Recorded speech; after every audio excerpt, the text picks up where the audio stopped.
अस्सलाम वालेकुम व्यूअर्स, मैं हूं अली और एसी मास्टर में खुश आमदीद। आज हम आ रहे हैं एक वीडियो के साथ। तो आज हम बात करने वाले हैं एयर कंडीशन के ऊपर। जब एयर कंडीशन आपका काम छोड़ देता है, कूलिंग छोड़ देता है और उसके बाद आपको सक्शन लाइन के ऊपर जो मोटा पाइप होता है इसके ऊपर आइस देखने को मिलती है, बर्फ़ देखने को मिलती है, या फिर आपके इनडोर के अंदर आइस आ जाती है, तो उसका रीज़न क्या होता है, वो किन वजूहात से होती है।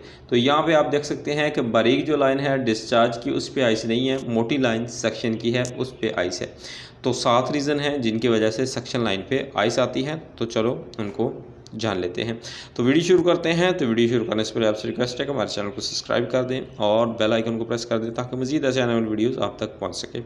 तो सबसे जो पहला रीज़न है, जब भी आपके सक्शन लाइन पे आइस आए, यानी कि मोटे पाइप पे आइस आए, तब आपने फ़ौरन ही जाके अपने एयर कंडीशन का कवर खोलना है ऊपर वाला।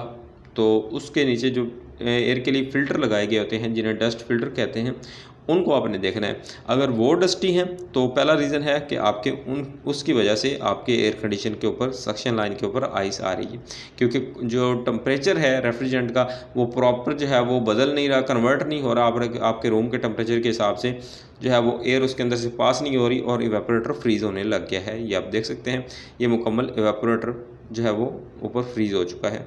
तो अगर यहाँ पे आप देख सकते हैं फ़िल्टर भी बिल्कुल साफ़ है, उसके बावजूद भी आइस आई है, तो फिर आपने देखना है कि अपने इवेपोरेटर को, जो फ़िल्टर के नीचे वाला होता है जिसके ऊपर आइस आई होती है, क्या वो साफ़ है, क्लीन है।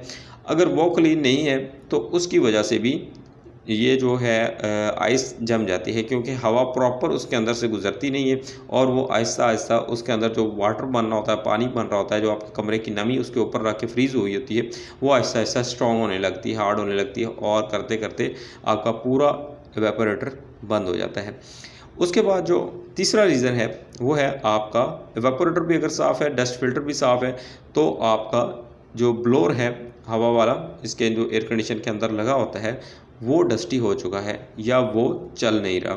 ठीक है, अगर वो डस्टी होगा तो उसका वेट बढ़ जाएगा और वेट बढ़ने से वो क्या होगा कि उसकी रोलिंग जो स्पीड है वो कम हो जाएगी।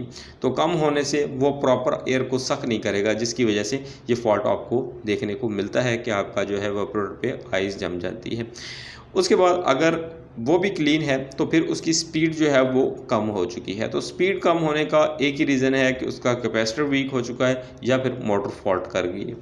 तो आपने कैपेसिटर चेक करके देखना है, कैपेसिटर को चेंज करना है।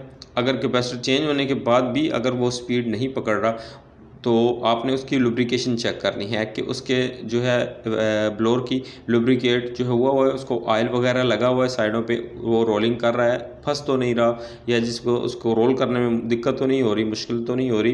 तो ये चीज़ें आपने क्लियर करनी है। अगर ये भी क्लियर है तो आपका ब्लोअर भी जो है वो डस्टी नहीं है, तो फ़ैन स्पीड भी प्रॉपर है, तो फिर आइस आने का जो है वो रीज़न बहुत जो है वो नॉर्मल माइनर बचता है कि आपका इनडोर की वजह से जो है वो आपका आइस जो है वो आ रहा हो।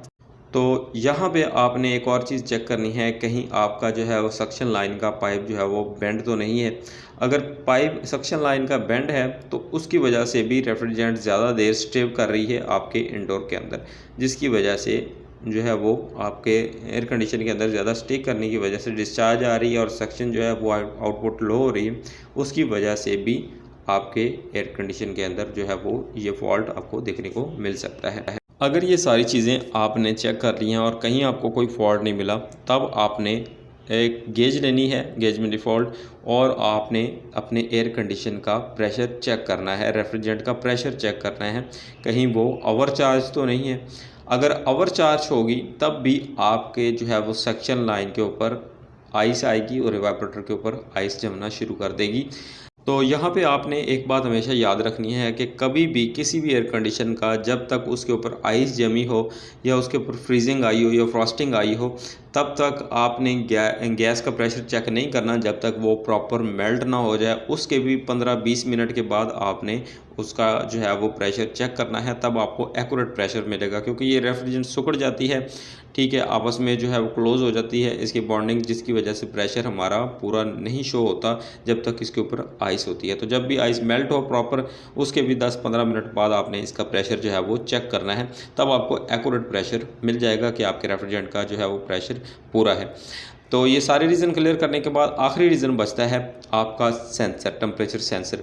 अगर टेम्परेचर सेंसर आपका प्रॉपर वर्क नहीं कर रहा, वो सेंस करवाने के बाद आपके एयर कंडीशन को बंद नहीं करवा रहा, तो आपका एयर कंडीशन रेगुलर चलता रहता है, जिसकी वजह से कमरे का टेम्परेचर भी पूरा हो जाता है और अवर टेम्परेचर डाउन होने के बाद जो है वो इसके ऊपर फ्रॉस्टिंग आना शुरू हो जाती है। तो ये थे वो रीज़न जिनकी वजह से 100% आपका इनमें से कोई रीज़न हो सकता है जिसकी वजह से सक्शन पे आइस आती है।